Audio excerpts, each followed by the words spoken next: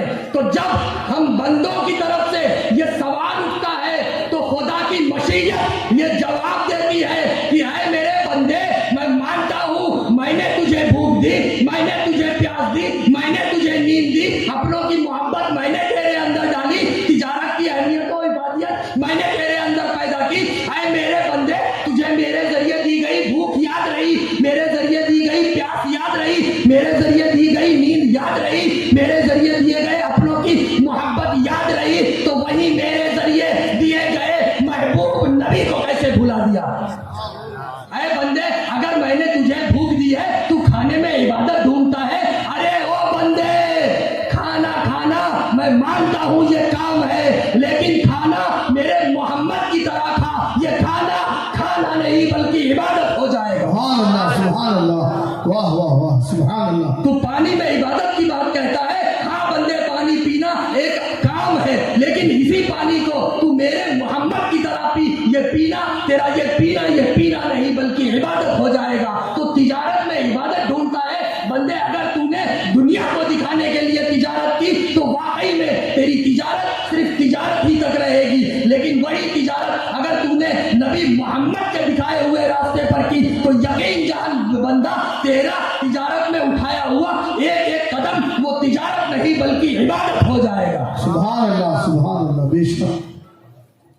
تو پتہ کیا چلا، معلوم کیا ہوا کہ ہمیں ہماری زندگی کے یہ جتنے بھی کام ہیں، ہنسنا، بولنا، اٹھنا، بیٹھنا، سونا، جاگنا، آنا جانا، تجارت، واقعی میں در حقیقت یہ سب کام ہی ہے. یہ سب کام ہی ہے، لیکن ان تمام کاموں کو جب ہم نبی کے دکھائے ہوئے راستے پر کریں گے تو یہ کام نہیں بلکہ عبادت ہو جائے گا، ہے نا. اور اگر ہم نبی سے ہٹے تو یاد رکھیے، حضور شیخ الاسلام فرماتے ہیں کہ نبی سے ہٹ کر کبھی کسی کو خدا ملا ہے نہ مل سکے گا. بے شک. حضرت کیا فرماتے ہیں کہ نبی سے ہٹ کر کبھی کسی کو خدا ملا ہے نہ مل سکے گا. خدا کے بندے نبی کا ہو کر خدا خدا کر، خدا خدا کر، ہے نا. مطلب ہے بندے، تو خدا کا بندہ ہے لیکن تجھے نبی کا ہو کر، نبی کا وسیلہ لے کر، نبی کی بارگاہ میں حاضری دے کر خدا خدا کرنا ہے. بنا وسیلے کے اگر تو نے کیا تو تیرا وہ عمل، تیرا وہ کام اس دنیا میں ہی رہ جائے گا. کل روز محشر بنا نبی کے وسیلے کے اگر تو آئے گا تو تیرے سارے اچھے اعمال اسی دنیا میں روز محشر تیرے منہ پر پھینک دیے جائیں گے، ہے نا. تو پتا چلا کہ نبی کے وسیلے کی بہت اہمیت ہے، بلکہ پوری ضرورت اسی کی ہے، نبی کے وسیلے کی. اور اسی پر میرے دادا جان حضور محدث اعظم ہند فرماتے ہیں وسیلے کو لے کر. آج کل کچھ لوگ ہیں نا جو بولتے ہیں کہ ہم تو بنا وسیلے کے ہیں، ہم تو ڈائریکٹ ہیں، ہمیں کوئی ضرورت نہیں ہے، ہم ڈائریکٹ مانگیں گے، ہم اللہ سے، ہمیں ادھر ادھر جانے کی ضرورت نہیں، ہمیں نبی کا وسیلہ لینے کی ضرورت نہیں، ہمیں یہ آستانوں پر جانے کی ضرورت نہیں، ہمیں ڈائریکٹ ہم کافی ہیں اور ہمارا کانٹیکٹ، ہمارا رشتہ تو ڈائریکٹ ہے. تو ان لوگوں کے سامنے آپ میرے دادا جان حضور شیخ الاسلام کا حضور محدث اعظم ہند کا ایک شعر رکھیے گا وہ، اور ان کو مہلت قیامت تک کی دیجیے گا. شعر رکھیے گا اور کہیے گا قیامت تک اس کا جواب ڈھونڈ کے لاؤ. آپ ان سے کہیے گا، پوچھ لیجیے گا کہ جہاں تک ہمیں معلوم ہے مل نہیں سکتا خدا ان کا وسیلہ چھوڑ کر. واہ واہ، سبحان اللہ، واہ. اس حضور محدث اعظم ہند کے اس شعر کو اپنے دل کی تختی پر نقش کر لیجیے. مل نہیں سکتا خدا ان کا وسیلہ چھوڑ کر، غیر ممکن ہے کہ جائیں چھت پہ زینہ چھوڑ کر. غیر ممکن ہے کہ جائیں چھت پہ سیڑھی زینہ چھوڑ کر. کیا آپ اپنے چھت پر کسی بھی چیز کا سہارا لیے بنا جا سکتے ہیں؟ کسی اونچائی پر، چھت سے مراد اونچائی ہے نا. تو خدا کا کیا مقام ہے، خدا کا کیا منصب ہے، خدا کا کیا درجہ ہے، اس درجے پر ہم بنا سیڑھی کے چلے جائیں گے، بنا وسیلے کے پہنچنے کی بات ہے. یہ سمجھ جائیے گا ایسی کوئی بات اگر کرتا ہے تو سمجھ جائیے گا کہ یقیناً اس کا پیجامہ چھوٹا اور کرتا لمبا ہے. جان لیجئے گا کہ یہ کہیں نہ کہیں اس کا ناڑا ڈھیلا ہو چکا ہے اور اس یہ پیجامہ اوپر چڑھا چکا ہے, اس کا چھوٹا پیجامہ ہے اور اس کا کرتا آپ کو لمبا دکھے گا اور یہاں اس کو آپ کو داغ دکھے گا. پہچان لیجئے گا اور ایسوں کے سامنے آپ حضور محدث اعظم ہند کا یہی شعر رکھ دیجئے گا اور اس کو قیامت تک کا ٹائم بھی دے دیجئے گا. آپ دیکھیے تو عزیزان اسلام, لیکن اس دنیا میں کچھ لوگ ایسے ہیں جو کہتے ہیں ہم بنا وسیلہ ہم تو ڈائریکٹ ہیں, یہ ہے وہ ہے نا. تو یاد رکھیے حضور شیخ الاسلام فرماتے ہیں کہ جس میں پاس شریعت نہ خوف, بس آخر کے 5 منٹ, جس میں پاس شریعت نہ خوف خدا, وہ رہا کیا رہا وہ گیا کیا گیا. جس میں خدا کا خوف نہ ہو, جس میں شریعت کا پاس و لحاظ نہ ہو, وہی تو اس طرح کی گفتگو کرے گا کہ ہمیں تو وسیلے کی کوئی ضرورت نہیں ہے, ہم تو ڈائریکٹ والے ہیں, ہمیں تو ادھر ادھر سے مانگنے کی ضرورت نہیں ہے, ہمارا تو کام ایسے ہی چل جاتا ہے. اس کا ایمان کمزور ہے. اس طرح کی گفتگو ایسے ہی لوگ کرتے نظر آئیں گے. تو حضرت فرماتے ہیں جس میں پاس شریعت نہ خوف خدا, وہ رہا کیا رہا وہ گیا کیا گیا. ایک تصویر تھی جو مٹا دی گئی, یہ غلط ہے مسلمان مارا گیا. سبحان اللہ. ایک تصویر تھی جو مٹا دی گئی, یہ غلط ہے مسلمان مارا گیا. یقین جانیے گا ایسے لوگ زندہ رہ کر بھی مردہ ہے. ان کا رہنا بھی کسی مصرف کا نہیں اور ان کا جانا بھی کسی مصرف کا نہیں ہے نا. تو اللہ رب العزت ہمیں اور آپ کو یہ توفیق عطا فرمائے کہ ہم آج اس جشن سید کے ابھی تک کے اس خطاب سے ہم اور آپ یہی پیغام لے کر اٹھیں کہ آج سے اپنی رہتی زندگی تک ہم جو بھی کام کریں گے تو ہم اپنا ایک ایک قدم نبی کے دکھائے ہوئے راستے پر چل کر آگے بڑھائیں گے, تاکہ ہماری زندگی کا کوئی بھی کام وہ صرف کام نہیں بلکہ عبادت ہو جائے, ہے نا. اور جب ہم ایسا کریں گے تو یقین جانیے ہمارے علاقے, ہمارے محلے, ہمارے اطراف و اکناف میں رہنے والی دوسری قوم جب ہمیں ایسا کرتے دیکھیں گی تو وہ آپس میں گفتگو کرنے پر, آپس میں بات چیت کرنے پر مجبور ہو جائیں گی کہ ارے دیکھو آج بھی 1400 سال گزر گئے, اس کے بعد بھی ہمارے علاقے میں ایک ایسا مسلمان ہے جس نے اپنے نبی کی تعلیمات کو اپنے دل و دماغ میں زندہ رکھا ہوا ہے. سبحان اللہ. سبحان اللہ. واہ واہ واہ. اللہ رب العزت ہمیں اور آپ کو قدم قدم پر اپنے نبی کی تعلیمات کو زندہ رکھ کر اپنی زندگی گزارنے کی توفیق عطا فرمائے, تاکہ ہمارا ایک ایک کام وہ کام نہیں بلکہ عبادت میں بدل جائے. وآخر الدعوانا ان الحمد للہ رب العالمین. السلام علیکم ورحمۃ اللہ تعالی وبرکاتہ. سبحان اللہ. سبحان اللہ. اب آئیے تھوڑی دیر کے لیے شاعر اسلام اشرف